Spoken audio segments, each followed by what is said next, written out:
안녕하세요. 오늘은 많은 분들이 좀 헷갈려 하시는 포괄임금제 있잖아요. 네네. 특히 계약서에 뭐 따로 명시된 게 없는데도 월급의 각종 수당이 다 포함된 거다 이렇게 볼 수 있는지 여기에 대한 대법원 판결 얘기를 당신과 함께 좀 깊이 파보려고 합니다. 네.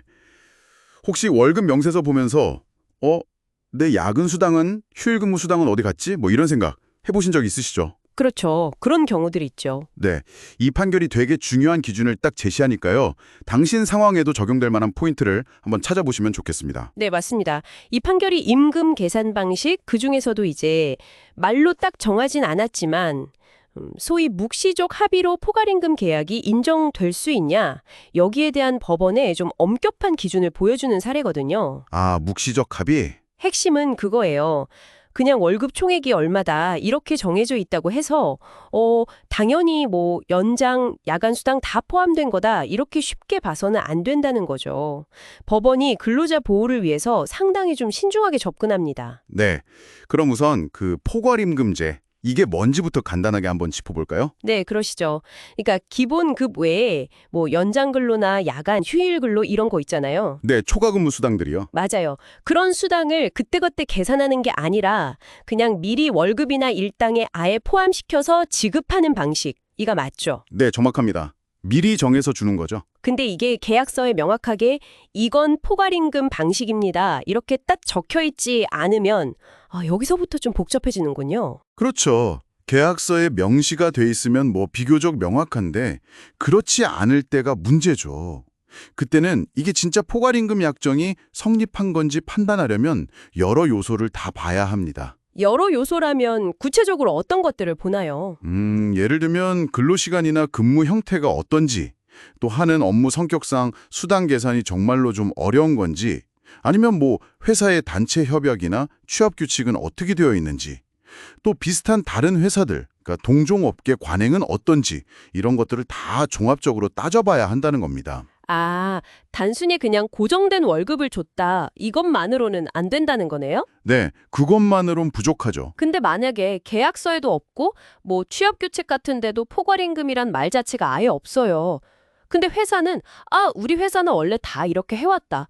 그러니까 암묵적으로 합의된 거 아니냐. 이렇게 나올 수도 있잖아요.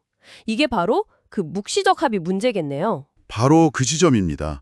판결문에서도 이 묵시적 합의를 인정하려면 조건이 훨씬 까다롭다고 얘기를 해요. 훨씬요? 네, 크게 두 가지 요건을 딱 제시하는데요. 첫째는 근무 형태 자체가 좀 특수해서 실제 근로시간을 뭐 정확히 재기가 어렵거나 아니면 연장, 야간, 휴일 근로가 그냥 당연히 많을 수밖에 없는 그런 업무라서 실질적인 필요성, 이게 인정되어야 해요.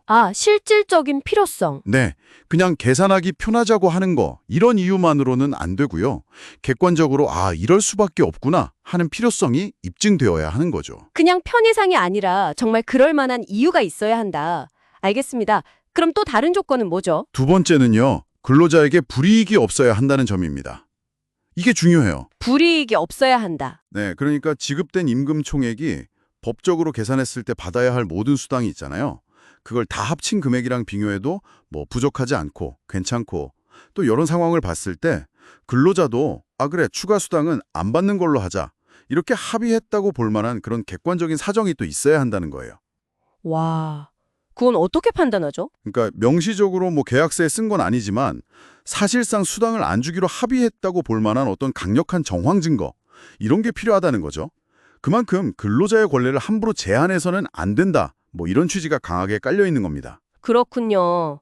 들어보니까 이 두 가지 조건, 그러니까 실질적 필요성이랑 근로자 불이익 없고 객관적 합의 정황까지 이걸 다 만족시키기가 상당히 어려워 보이는데요. 맞습니다. 네. 쉽지 않죠. 그래서 이 판결의 실제 사건에서도 결국에는 그 묵시적 합의에 의한 포괄임금 역정, 이게 인정이 안 됐던 거군요. 네, 정확합니다. 근무 형태를 보니까 뭐 시간 계산이 특별히 어렵다거나 아니면 초과 근무가 당연히 예상되는 그런 경우가 아니라고 본 거고요. 네, 판결의 핵심이 바로 그 부분입니다.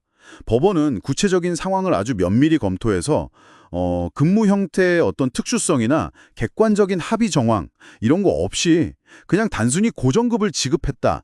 이 사실 하나만 가지고 묵시적 포괄임금 합의가 있었네. 이렇게 너무 쉽게 결론 내리면 안 된다. 이 점을 아주 명확히 한 거죠. 사용자 입장에서는 입증 책임이 더 커진 셈이네요. 그렇죠. 사용자가 그 필요성과 합의를 더 적극적으로 입증해야 하는 부담이 생긴 겁니다. 자, 오늘 저희가 살펴본 내용, 핵심을 좀 정리하면 이렇습니다.